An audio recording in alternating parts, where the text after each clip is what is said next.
बिस्मिल्लाहिर्रहमानिर्रहीम। नाज़रीन अस्सलाम वालेकुम। फ़रोग़ मर्सिया के सिलसिले का एक और प्रोग्राम लेकर डॉक्टर हिलाल नक़वी और असग़र मेहदी रिज़वी हाज़िर ख़िदमत हैं। नाज़रीन, पिछले प्रोग्राम में उर्दू मर्सिये के बारे में बहस हुई। उर्दू अदब, मर्सिया अदबी आज़ादारी, मर्सिये के 500 साल पे नज़र की गई। आइए उसी प्रोग्राम को जारी रखते हैं। 1988 का जिक्र है। 8वीं जमात में मिर्ज़ा दबीर की रुबाइयाँ पढ़ने को मिली और 9वीं जमात के निसाब में जब क़ता की मसाफ़ित शब आफ्ताब ने कि चंद बंद भी पढ़ने को मिले, मगर अब जब पलट के देखा तो ना वो रुबाइयाँ मिली, ना वो मर्सिये उर्दू की निसाब में मैसर आए। सब के सब हटा दिए गए। अच्छा, हैरत इस बात की है कि मर्सिये पे पीएचडी तो हुई, मगर एक तालिब इल्म का जहन जब 13-14 साल की उम्र में बन रहा है, उस वक़्त ना अनीस का नाम है, ना दबीर का नाम है। जब अदब की बात की जाए तो उर्दू मर्सिया यहाँ पर और किसी कौम की जागीर भी नहीं, मगर जब फ़रोग़ मर्सिया की बात की जाए, लोगों को इस सिन्फ़ सुख़न से आगाही की बात की जाए, तो उर्दू मर्सिया निसाब से ख़ारिज क्यों? हिलाल भाई। जनाब असगर मजीद साहब, एक बहुत नाजुक आपने मौजूद छेड़ दिया और बड़ी नज़ाकतें हैं इसमें। इसके लिए कुछ आपको पाकिस्तान की वो तारीख भी देखनी पड़ेगी जिसमें माहिरीन तालीम को तश्कील निसाब के लिए मुकर्रर किया गया। अच्छा, देखिए, पहले निसाबों की तरतीब में एक ख़ास ढंग था। आप चले आइए बाबा उर्दू मौलवी अब्दुल हक का ज़माना। बाबा, मुझे ख़ुद जनाब नसीम रईस साहब ने बताया कि बच्चों का एक कायदा तरतीब देने के लिए कई नशस्तें और मीटिंग्स होती थी। एक छोटा सा कायदा, आपने सब पाबंदी उठा ली, आप बाहर चले जाइए, हज़ारों कायदे बिगड़े। स्कूलों ने अपनी अपनी मर्जी से कायदे बना लिए। चुनांचे वो चीज़ें दाखिल हो गई कि जो बच्चों की तरबियत में कोई ख़ास काम किरदार अदा नहीं कर रही। देखिए, बात ये मैंने अर्ज़ किया, मैं फिर वहीं पर हूँ कि वो जो बोर्ड बना, जो बोर्ड तश्कील दिया गया, जो निसाब बनाएगा, वही ख़त्म हो गए। पहले निसाब बनाने के लिए अब उन्होंने कहा भाई शोबा उर्दू का चेयरमैन जो है वो इसमें शरीक होगा। तो शोबा उर्दू का चेयरमैन होना कोई ख़ास एजाज़ है क्या? मैं कितने चेयरमैन के नाम ले सकता हूँ जो एक लफ्ज़ अदबियात के संजीदा आदमी नहीं है। वो उनके अपने मसले रहते हैं और चीज़ें शामिल हो जाती हैं। तो निसाब की तरतीब में ये जो गड़बड़ हुई, इसका नतीजा क्या हुआ कि फिर बहुत संजीदगी से कुछ चीज़ें शामिल नहीं की गई। यकीनन इसमें तासुबात भी है, आप उसको वो खाना खाली नहीं कर सकते। मैंने कुछ लोगों से कहा, जब निसाब में मैंने तब्दीली देखी कि भाई ऐसा क्यों है, उन्होंने कहा कि भाई वो बात ये है कि मर्सिया मुश्किल सिन्फ है, तो मैंने कहा सौदा कसीदा क्यों शामिल है, और उसका कसीदा जो शामिल है समते काशी से चला जाने में मिथला बादल, तो वो उसके पास कोई जवाब नहीं होता। एमए के निसाब में पैदा शुआए महर की मिक़राज जब हुई, दबीर का मर्सिया था। एक तो ये कि पढ़ाने वाले नहीं मिलते, लेकिन ये कोई जवाब नहीं। मैंने एक बात कही थी, इंतज़ार हुसैन ने अपने कॉलम में डॉन में उसका जिक्र किया था। मैंने कहा देखिए कितनी, असलम में साहब आपने बात की ना, कितनी बारीकी से एक काम किया गया, पता नहीं चल रहा। वो क्या कि आप बीए का निसाब उठाइए, फेरिस्त में नाम है, किस तरह फेरिस्त बनती निसाब की? हमद, नात, अमीर मिलाई, गज़ल, मीर दर्द, सफिया है, अब आया कसीदा, सौदा ज़ौक़, फिर आया मर्सिया। अब क्या लिखा लफ्ज़ मर्सिया, अनीस व दबीर। इस बात गौर कीजिएगा, मैं नहीं कहता मेरे अलावा किसने पकड़ा, मैंने पकड़ लिया मर्सिया, अनीस व दबीर। और फिर आगे एक आध चीज़ और आ गई। अब निसाब तश्कील दिया गया। देखिए, दूर मार का मिसाइल, क्या निसाब तश्कील दिया? पहले है ना कि हम नात, अमीर मिलाई, गज़ल फला, मर्सिया फला, नहीं, अब लिखा अमीर मिनाई नात, हाँ। अमीर मिनाई का नाम आया नात, इस अब नाम आया गालिब अमीर गजल, सौदा ज़ौक़ फला। अनीस और दबीर का नाम लेके आए, मर्सिया उड़ा के रुपए रख दी।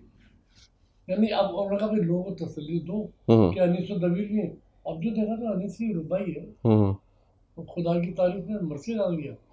मर्सिया पहले फेरिस्त में मर्सिया लिखा होता था। जी हाँ। आप बात समझ रहे? जी हाँ। कि मतलब उन्होंने कहा कि मर्सिया ना लिखो, नात ना लिखो, अमीर बनाई लिख दो, तो अनीस लिख दो। तो अनीस और दबीर रख दिया आम रुबाई। आम रुतबा जिसे देता है खुदा देता है। जी हाँ। वो दिल में फरोती को जा देता है। करते हैं तही मकसना अपनी आप, जो ज़र्फ के खाली है सदा देता है। आपने देखा अनीस का नाम देख के आप जरा मुतमईन हो गए, अनीस है। बिल्कुल। भाई अनीस है, मर्सिया नहीं है। तो यहाँ कई जवाब पेश किए जाते हैं। हमारे बेतकल्लुफ़ दोस्त जो जामियात में पढ़ाते हैं, वो कहते हैं यार मुश्किल शायरी से कोई जवाब नहीं है। मैंने कहा और ये है बात, ये जो निसाब बनाने वाला MA का बोर्ड था, उसने अपने तौर पर तय कर लिया कि मर्सिया का दी। कोई न जवाब है न कुछ है, तासुबात ज़रूर है। माफ़ कीजिएगा, चाहे कितनी बात की जाए, पढ़े लिखे लोगों में और जिन्हें आप स्कॉलर्स कहते हैं, इनमें भी तासुबात है। बात पलट के वहीं आ जाती है कि मर्सिया एक कौम की जागीर नहीं है।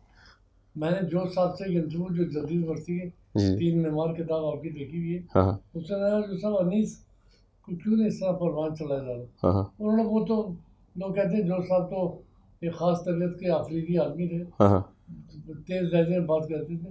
मैंने कहा मर्सिया क्यों नहीं अनीस को लाए? उन्होंने कहा तासुबात किस्सा खत्म, उससे आगे बात नहीं करते। और ये गलत नहीं है, ये गलत नहीं है कि लोगों में तासुबात है और वो उसको अकायद की शायरी समझते हैं। गज़ब ये कि वो अकायद की शायरी नहीं है। ठीक है, आप दबीर का मर्सिया शामिल ना कीजिए निसाब में, नाजी बखुदा फ़िरक़ा अस्ना शरीय आप इसे कह रहे हैं। गज़ल के बाद शेर आप हटा देते हैं। बिल्कुल।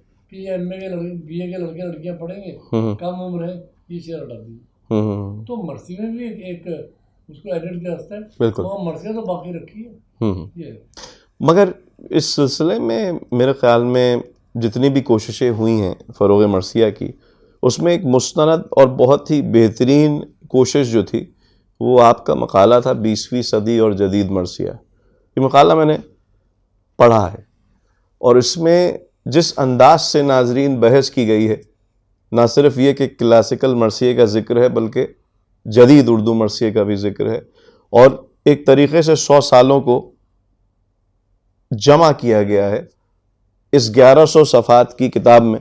ये मकाला था जिस पर डॉक्टर हिलाल नकवी को PhD की डिग्री कराची यूनिवर्सिटी से मिली, और मेरे ख्याल में सन 1985 था। 85 डिग्री। तो ये ख्याल कैसे आया, क्योंकि आप जो हैं वो जदीद मर्सिया पर पहली PhD है आपकी, तो ये ख्याल कैसे आया?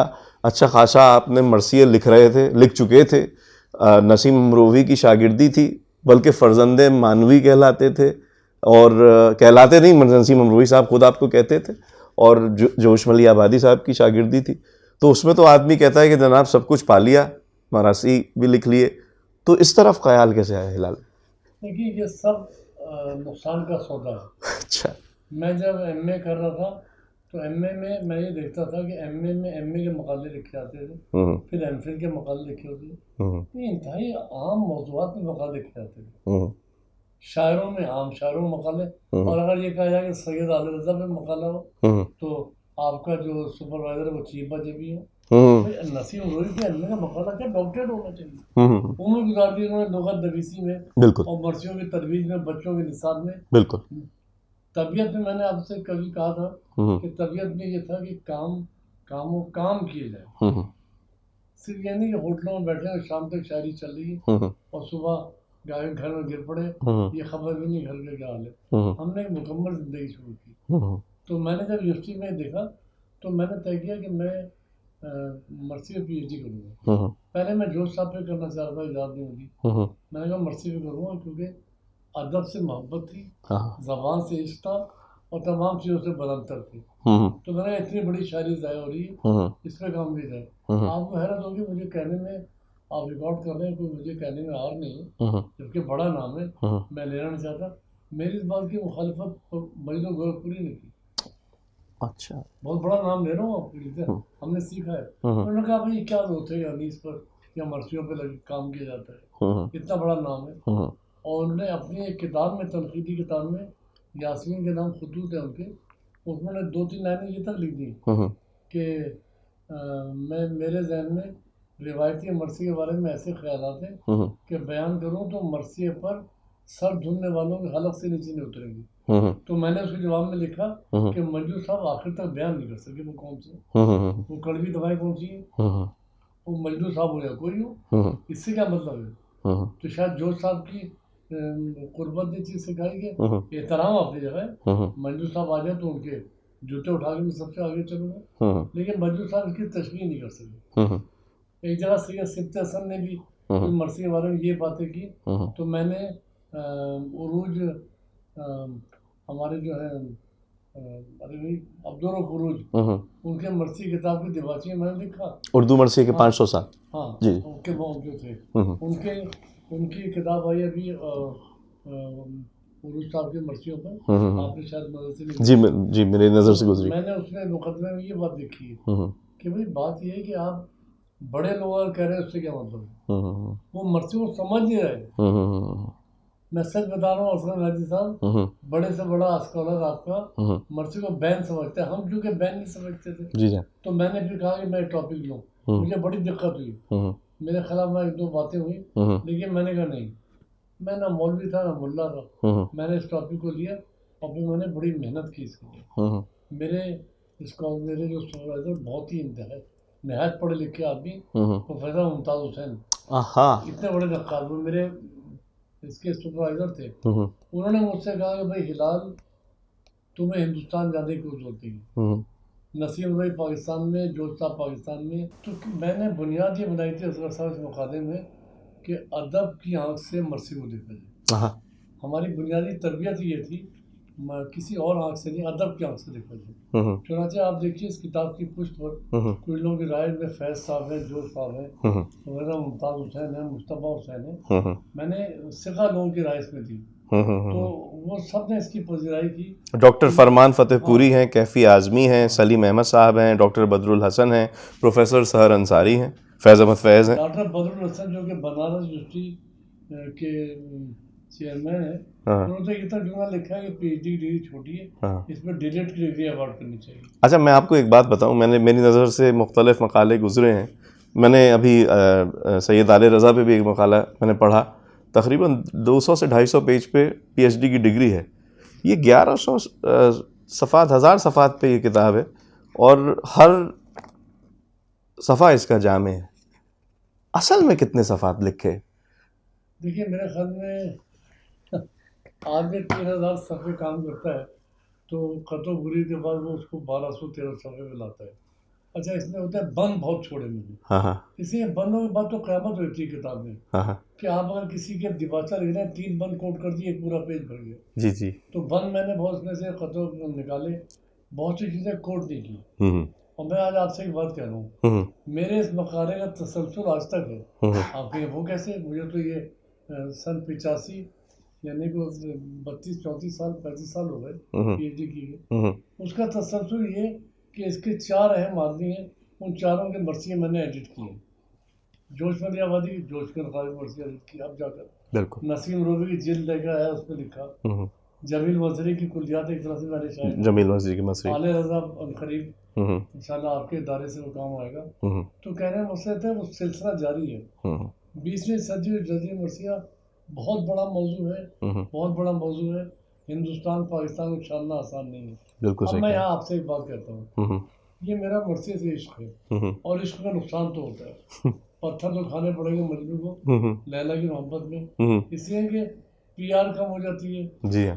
हमारे दोस्त, हमारे साथ हमारे क्लास फेलो अशफाक हुसैन जो कनाडा में, अशफाक हुसैन ने फैज साहब पे काम किया। अशफाक हुसैन का मतलब कि जिक्र भी बहुत है और शोहरत भी बहुत है। ठीक है, अशफाक मरसिया से भी शौक रखते हैं। जी जी। मैंने भी टोरंटो में मरसिया पढ़ा था, सब मुझसे पहले सलाम पढ़ा और बहुत आगे आगे रहे, और मरसी को बड़ी कदर की नज़र देखते हैं। लेकिन अब देखिए ना, ये था कि हम इसलिए, हम जो तारीख राहों में मारे गए, वो कहते हैं कि भाई इसलिए हमने नाम और नूर दिए, उन्होंने कहा ये बड़ा काम हो जाए, वरना ये दर बदर हो जाएगा, कोई परेशानी हाल नहीं होगा। एक बुनियाद कायम की, उसके बाद फिर लोगों ने हिम्मत की काम करने की। तो जब आप इस सारी बातों में एक कॉमन बात देखें उसके साथ, वो ये है कि मेरी शख्सियत तो लग तो बड़ा है, लेकिन मेरे अंदर एक चीज़ ये है कि काम को सलीके से कर दिया जाए। एक इस सिलसिले की एक बात कहूँ आपसे, अगर से गैर मुतल्लिका हो जाती है। मेरी फूफी का इंतकाल हुआ हिंदुस्तान में, तो मैंने अपने वालिद से कहा कि पता ही नहीं कहाँ दफन हुई, क्या हुआ, कैसे हुआ। मैंने कहा उसको लिख दीजिए, लिखिए। तो वो मुस्कुराए। मैंने कहा अपनी लाइफ लिखिए। तो वो कहने लगे कि मुझे तो लिखना नहीं आता। सीधे साधे आदमी थे। उन्होंने ये तक जुमला कहा, मुझे हंसी आई, शर्मिंदगी हुई कि भाई तुम तो अदीब हो, मुझे कहाँ लिखना आता है। मैंने नहीं, मैं अब्बा जी कहते हैं। मैंने नहीं, अब्बा जी आप हालात को लिखिए। अब देखिए मैं उनको माइल कर रहा हूँ। मुझे उन्होंने 2 दिन बाद एक बच्चों के स्कूल जैसी कॉपी दे दी। उसमें उन्होंने अपनी 70 साल की जिंदगी के इंतहाई चुनिंदा वाक़यात लिख दिए। आज भी मेरे पास है, मैं उसको किसी बार लाना चाहता हूँ। मेरे वालिद के इंतकाल को 20 साल हो चुके हैं। मैं सोच रहा हूँ लेके आ लो। बड़ी नायाब चीज़ें हुई, पढ़ के रोना आया। उन्होंने कितनी मेहनत की। तो तबीयत में चीज़ हमेशा से है कि भाई चीज़ों को समेटा जाए, चीज़ें शाया की जाए, मंजर आम पे लाया जाए। भैया ये बाकी यूँ तो हम भी, आवाज़ तो मेरी भी अच्छी है, नोए मैं आपके साथ खड़े होकर पढ़ सकता था। अच्छा, यहाँ पे मैं एक बात बिल्कुल नाज़रीन को बताना चाहूँगा। एक ज़माने में एक नौहा जो था, जो क्लासिकल जब नौहा कहानी की जाती थी, जाफ़र दद्दा का नाम आप लोग सब जानते होंगे। एक नौहा उन्होंने पढ़ा था, जाके दरिया पे कह दो कि हम आए हैं। ये डॉक्टर हिलाल नकवी का लिखा हुआ था, और बहुत सारे नौहे डॉक्टर हिलाल ने लिखे और वो मकबूल हुए। तो कहने का मकसद ये है कि सिर्फ मरसिया निगारी नहीं, नौहा कहानी में भी और जो है नौहे लिखने में भी डॉक्टर हिलाल का एक मुनफरिद मकाम है। ये किताब अगर आप खोलिए और इसको पढ़ें तो आपको ना सिर्फ ये कि मरसिए की तारीख के बारे में आगाही हासिल होगी, बल्कि जदीद मरसिए से पहले उर्दू मरसिया क्या था, जदीद मरसिए का तारीख़ी पहलू, जदीद मरसिए का इब्तदाई दौर, तामीरी दौर और तकसीम के बाद मरसिए के फ़रोग़ के बारे में इस किताब में मुख्तलिफ बाब हैं। फिर जदीद मरसिए की तारीफ़, उसके अनासिर अरबा, और उसके अलावा अब जब शायरी पर आएंगे तो नसीम अमरोही का भी जिक्र है, जमील मजहरी का भी जिक्र है, जदीद मरसिए का इर्तकाई दौर। अलगर्ज ये कह दूं तो समझिए कि समंदर को कूजे में डालने के मुतरादिफ होगा कि ये किताब एक तरह से मरसिए की तारीख को आपके हाथों में लाती है। और ये किताब 3000 सफ़ात पर मुश्तमिल थी, जिसे बाकायदा कम करके मेरी उम्र 31 या 32 साल की जब मुकम्मल हो गई, शायद बहुत देर में हुआ, तो बहुत कुछ काटना पड़ा। आपने सही कहा, 3000 में 1000 सफ़े रह गए। इसे लिखता बहुत है आदमी। अच्छा, कई लोगों के तस्वीर रह गए। मैं लखनऊ में बैठ के शमशी साहब के घर में, मेहदी नजमी साहब के घर में कुछ काम किया, जगह जगह वहाँ गया। बिल्कुल लोग वहाँ मरसी ऐसे होते थे कि जब उनसे कहा शमशी साहब के, मैं जब वहाँ गया हूँ, उनका गुड़ियों का कारोबार था। जब मैंने कहा कि उनके वालिद लल्लन साहब के मरसी बहुत क्या कहना उस जमाने में मरसी तो उन्होंने मुझे ग्रेस किया देने से, लेकिन जब मैंने बहुत कहा तो खड़े हुए स्टूल पे पैर रखकर और जो मिचान होती है उससे उठा के यूं जो झाड़ा तो लगा के 5 साल की गर्द उसके ऊपर।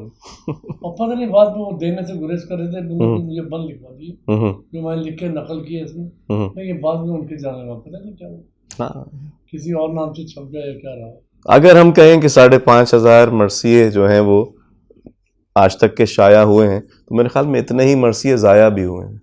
ज़ाया ज़्यादा हुआ है। एक साथ से नाजिम शिकारपुरी, मैंने उनकी कराची में जिल्दें देखी हैं और वो मुझे हैरान कर दिए।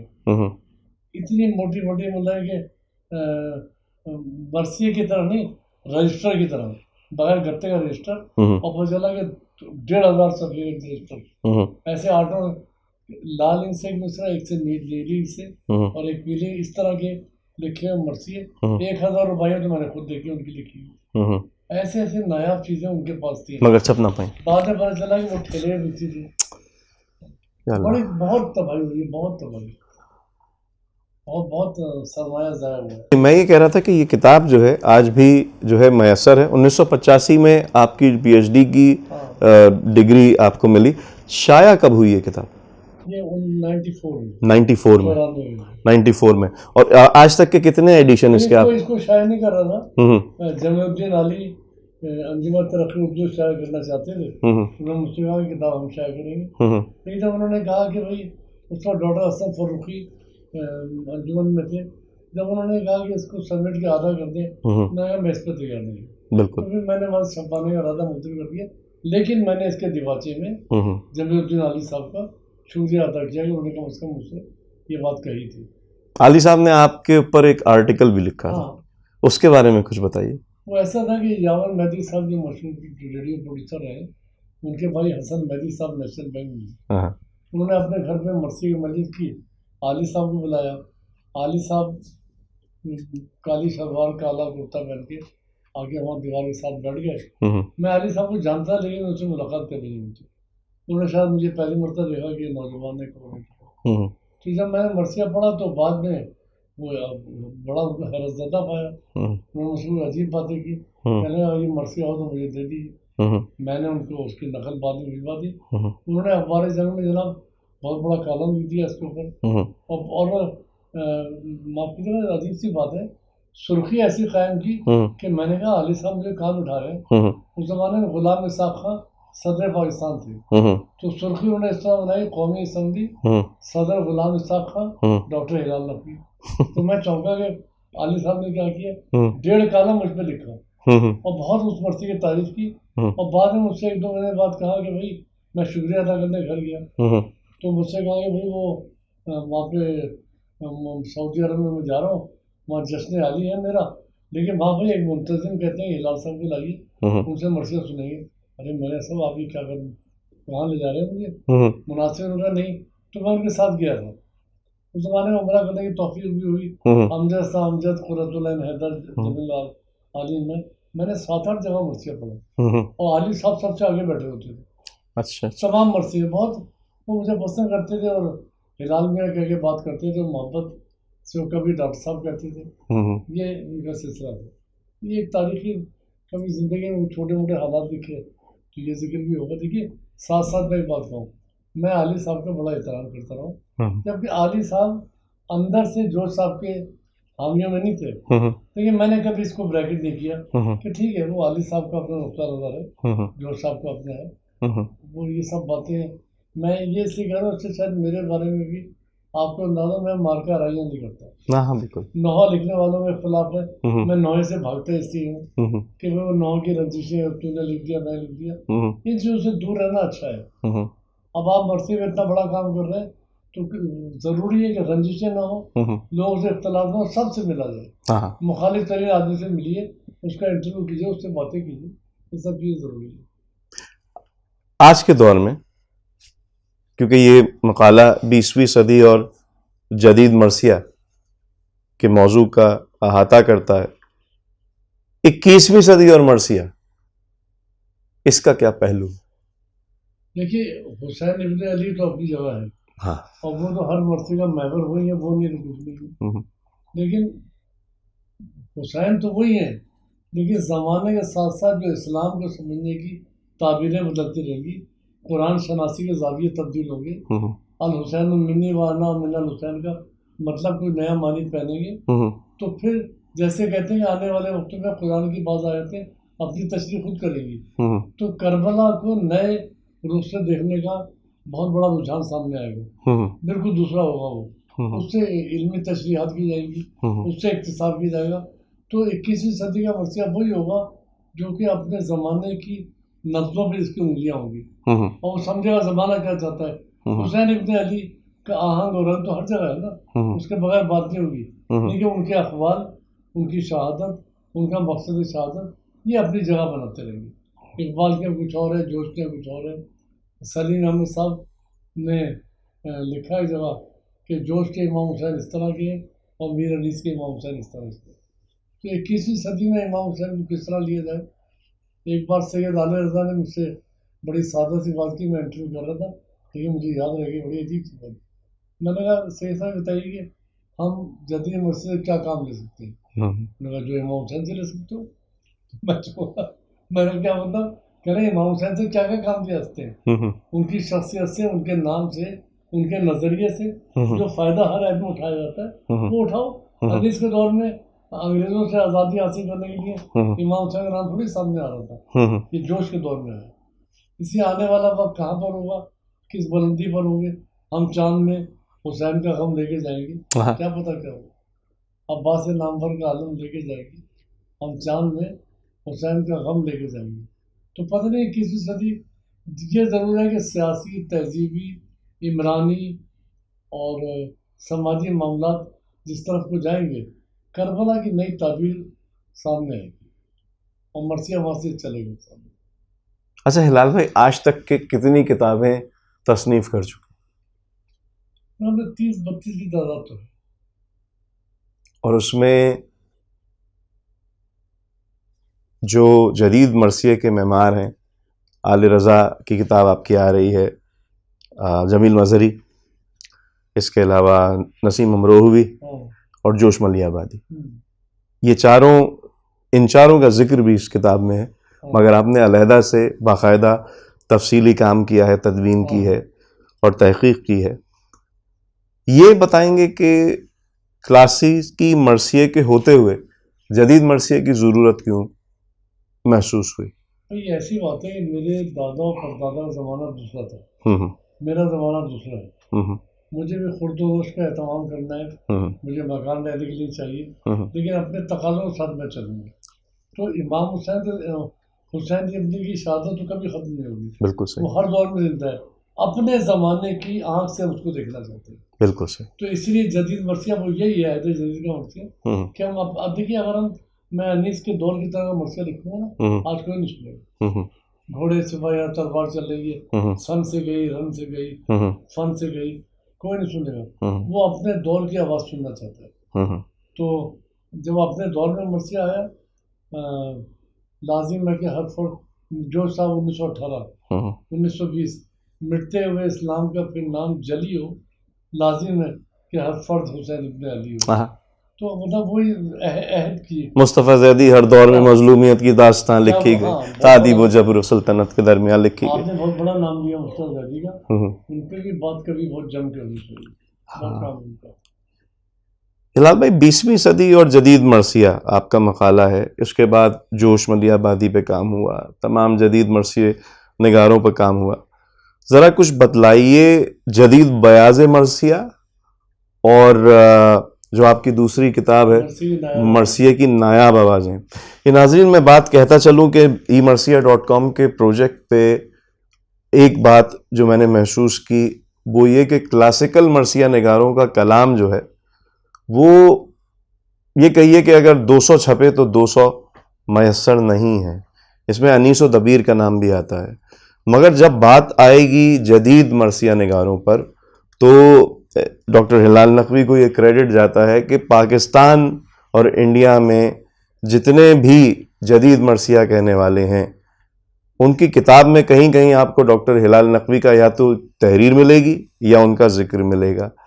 फिर उनके मरसियों को और उनके काम को तरवीज देने में इन किताबों का बड़ा हाथ है। ये किताबें मैं आपके सामने पेश करूंगा, जदीद बयाज़े मरसिया और मरसिए की नायाब आवाज़ें। इनको छापने में और इस काम, बिकॉज क्योंकि आपने तारुफ भी पेश किए हैं इन तमाम शायरों के। अच्छा, ज़्यादातर मैंने ये शायर ये देखे हैं कि जिनके सिर्फ एक मरसिए हैं, ठीक है ना, सैयद मोहम्मद जाफरी हैं, कैफी आज़मी हैं, मुस्तफ़ा ज़ैदी हैं, इन तमाम के। तो ये आपने कितनी मुशक्क़त इसमें आपको हुई ये काम करने में? वो मशक्क़त ये ज़रूर है कि वक्त बहुत दिया इसमें, देखिए मशक्क़त के लिए मैं बताता हूँ, अगर किसी चीज़ में इन्हमाक, जैसे रईस अमरोही ने से किसी ने कहा कि रईस साहब आप रोज़ाना खता कहते हैं, ये तो इंतहाई तकलीफ से मुश्किल, उनका इंतहाई आसान काम है। उनका वो जो सामने सड़क खोद रहा है आदमी, बोलो आदमी, वो बड़ा मुश्किल काम है। तो उसने नहीं, वो क्योंकि उसका काम है उसको लगता नहीं, तो भाई ये हमारा काम है, क्योंकि इन चीज़ों से इन्हमाक है, दिलचस्पी है। तो मैं आप ही से पूछ सकता हूँ कि आप कितना वक्त देते हैं, लेकिन आप कहें भाई मैं बहुत खुशी और कैफियत के साथ काम कर लेता हूँ, ग़िज़ा है। हाँ, तो बात ये होती है वो ग़िज़ा बन जाती है। तो हम जब ये काम कर रहे होते हैं तो यकीनन वक्त भी देना है, और मेरे साथ तो सेहत के मसाइल भी रहे, और बहुत चीज़ें रास्ते में आके खड़ी हो जाती हैं, लेकिन ये कि उनसे निकल के बस वो एक सुरूर की कैफियत होती है कि भाई ये काम करने, अच्छे काम है, करने चाहिए, कोई बोझ नहीं होता। मैं नॉवल पे काम करूँ या ड्रामे में काम करूँ तो मुझसे नहीं होगा, क्योंकि मेरा दिल नहीं लगता उसमें। हाँ बिल्कुल सही कह रहे हैं, इधर भी यही हाल है। मगर एक मैं स्टूडेंट्स को यूनिवर्सिटी में स्टूडेंट्स को ड्रामा भी पढ़ाता हूँ, नॉवल पढ़ाता हूँ, अफसाना पढ़ाता हूँ, लेकिन शायरी में दिल लगता है और खुसरो मर्सिया या जोर साहब को मौजूद तो मैं संजीदगी से काम कर लेता हूँ। जलाल भाई, आपने नादिर वक्त देखा है उरूज का, पाकिस्तान में मरसिए का, तकसीम हिंद के बाद। हाँ, और जाहिर बात है उस ज़माने के जय्यद मरसिया निगार जो है उनसे आपने इस्तिफादा हासिल किया है। आज के दौर में बशमूल हिंदुस्तान और पाकिस्तान, आप क्या समझते हैं फ़रोग़ मरसिया पे काम कहाँ हो रहा है? देखिए, थोड़ी सी कोताही ये हो सकती है मेरी, या शायद मैं ना बोला दूँ कि इधर 8-10 साल से अपनी तबीयत में जो एक मतलब कि हमारियत नहीं है, तो शायद मैं लखनऊ या दिल्ली से इतना आगाह नहीं हूँ, लेकिन कुछ जानता हूँ, कुछ खबरें मिलती रहती हैं। लेकिन कराची में अब भी हो तो रहे अशरे, लेकिन अब नए मरसिया निगार उस तरह नहीं आ रहे। मतलब कोई बाज़ाब्ता लोग नहीं, कुछ लोग लिख रहे हैं। अब भी 8-10 लोग हैं जो मरसिया लिख देते हैं। आप शुरू कर लीजिए, यदुल्ला हैदर से लेके शायर अली शायर तक, और बहुत से नाम आते हैं जहन में, फला मरसिया लिख रहा है, आते हैं मरसिया, हर साल आते हैं। लेकिन ये सब वो लोग हैं जो उसी दौर में थे। अब सब दौर ऐसा लगता है कि बहुत बड़ी सब चली गई। शाहिद नकवी, सरदार नकवी, उम्मीद फाजली, आबिद हशरी, बड़े बड़े नाम चले गए। आजम जौनपुरी, असद जलीली, यावर अब्बास, वहीदुल हसन हाशमी, वहीदुल हसन हाशमी, कैसर बारगी, सैफ जुल्फी, ये बड़े सब नाम थे, ये चले गए। तो बहुत बड़ा वो है, और खला हो गया है। और मेरे ख्याल में हर दौर में चीज़ें होती हैं। अल्लामा रशीद तरावी चले गए तो फिर इतना बड़ा आदमी दोबारा सामने नहीं आया। इसी तरह हर दौर में होता है। चाहे ये दौर जो ख़त्म हुआ तो सारी बिसाती उलट गई। तो क्या इकबाल हुसैन कासमी ने सही कहा कि शायरों आओ मदद के वास्ते इस्तिग़ासा कर रहा है मरसिया? क्या ये सही है? हाँ, मतलब ये कि, लेकिन ये कि थोड़ा सा मेरा कहना ये इकबाल साहब की मोहब्बत सराखों में कि शायरों आओ मदद के वास्ते, इसमें सबसे अच्छा लफ्ज़ शायरों है, उसने गौर नहीं किया। इकबाल खान साहब ने शायद शेर कहते हुए आदमी कैफियत में नहीं जाता है। शायर आगे बढ़ेंगे तो मरसिया नहीं मरेगी, और अगर गैर शायर आगे आएंगे तो वो तबलीग होकर रह जाएगी। भाई देखिए, सुनिए, आपने मरसिया लिखा, उसका अनुमान है खिलाफत, आपके मरसिया का अनुमान है कि हुसैनियत और मलूकियत। तो मैं आपका मरसिया क्यों बोलूँ? अगर आप खिलाफत और मलूकियत में मरसिया लिख रहे हैं और आपके पस मंजर में अगर पोइट्री नहीं है, देखिए इस पर गौर कीजिए, आपका मौजू कुछ हो, आपने लिखा है कि खिलाफत और मलूकियत में मैंने मरसिया लिखा है, आपका मौजू कुछ हो, लेकिन अगर पोइट्री नहीं है तो मुझे आपकी किताब पढ़ने की जरूरत नहीं है, मैं मौलाना मौदूदी की किताब पढ़ूंगा। तो अगर मुझे इल्म देना है तो मैं अच्छे दानिश्वर को पढ़ूंगा। आप क्या झक मार रहे हैं? अगर आपने पोइट्री की, मैंने जसारत कर रहा हूँ सूरह अलहम्द पे मरसिया कहा, सूरह अलहम्द के ऊपर, तो किसी ने कहा यार ये कौन सा मौजूद? मैंने कहा है। तो कानों में बात पहुंची तारिक जौहरी साहब की, उन्होंने मुझे फोन पे कहा भाई कि सुना है सूरह अलहम्द पे उन्होंने मरसिया लिखा है, ये मरसिया दूसरे दिन मैंने दिया। तो कह रहे भाई तो मैं सुनना चाहता हूँ, मैंने पूरा अशरा पढ़ा है नस्तफार में सूरह अलहम्द के हवाले से। तो मैंने कहा अल्लामा साहब कहाँ आपका अशरा कहाँ है? लेकिन मैंने कहा ये जरूर है शायर ने तफसीर कुरान की है। कह रहे मैं सुनूंगा। मैं एहतमाम कर रहा हूँ, उनके एक दोस्त थे कमर हसनैन साहब, उन्होंने फिर एहतमाम किया, उसमें अल्लामा तारिक जौहरी साहब की तशरीफ लाए, और मैं ज़रा सा बहुत घबराया था कि वो सामने सब अमामे वाले बैठे थे। तो मैंने ये मरसिया पढ़ा अलहम्द का, तो उसमें सिर्फ एक वैसे वो जिंदा है, मैंने उसमें पोइट्री की है। मैंने उसमें एक पोइट्री की है कि मतलब, और आपको कभी मौका मिलेगा सुनाऊंगा तो आप खुद देखेंगे यार तो बहुत बड़ी उम्दा है। अगर पोइट्री होगी तो मरसिया चलेगा। ये बताइए इसमें क्या शायरी करेंगे? आपको जनाब मूसा नील क्रॉस कर गए दरिया में, और पीछे एक और है वो डूब गया, क्या कर लेंगे? बिल्कुल। मतलब क्या तो मैंने ये लिखा है कि ये जो रहमान रहीम है ना, ये बंद सुना रहा हूँ आपको।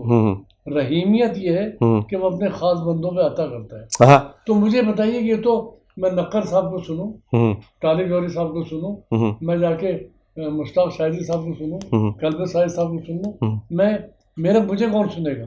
तो मैंने इस कैफियत को लिखने के लिए मैंने जो बंद लिखा तो मुझसे कहा था भाई तुमने कमाल कर दिया कि भाई वो अगर चाहे तो क्या कर सकता है खुदा रहीम।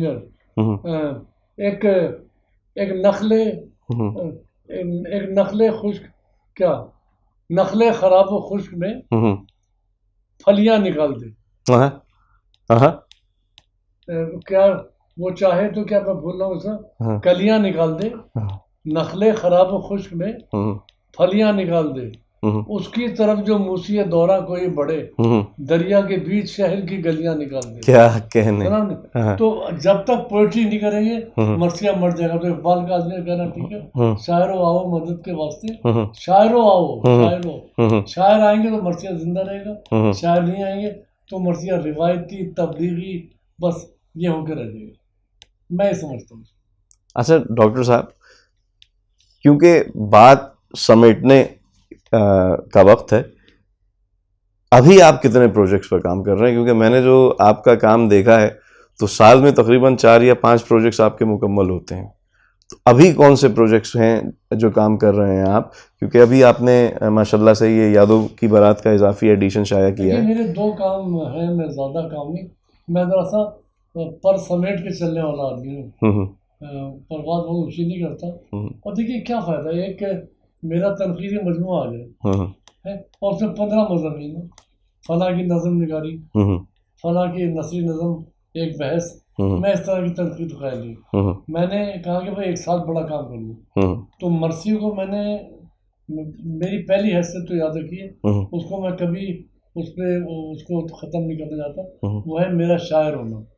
मैं मरसी का शायर नहीं हूँ, शायर हूँ, गज़ल भी लिख रहा हूँ, नज़म भी लिख रहा हूँ, रुबाई भी कह रहा हूँ, मरसिया भी कह रहा हूँ। एक बात, मरसिया से इल्मी वाबस्तगी से मैंने हमेशा काम किया मरसिया में। रिसाई अदब पे आने वाले वक्तों में दुनिया बताएगी वो कितना गहरा काम है, कितनी मैंने मेहनत की उसके अंदर, रिसाई अदब। और दूसरा शख्सियात में मेरा पसंदीदा देखिए, जब रिसाई अदब है तो सब है, हनी से दबीर है, मुनी से नफीस है, अहमद नदीम कासमी सलाम निगारी भी है, क्या क्या उसमें नहीं है। लेकिन मैं ये अर्ज कर रहा था कि और फिर मैंने तनहा आदमी लिया जोश में दिया, अब भी उनके बारे में 10 किताबें मेरी गैर मतबूआ पड़ी, 10 दस्तावेजात, जोश के खुतूत, जोश के ताज़ियतनामे, बहुत किताबें।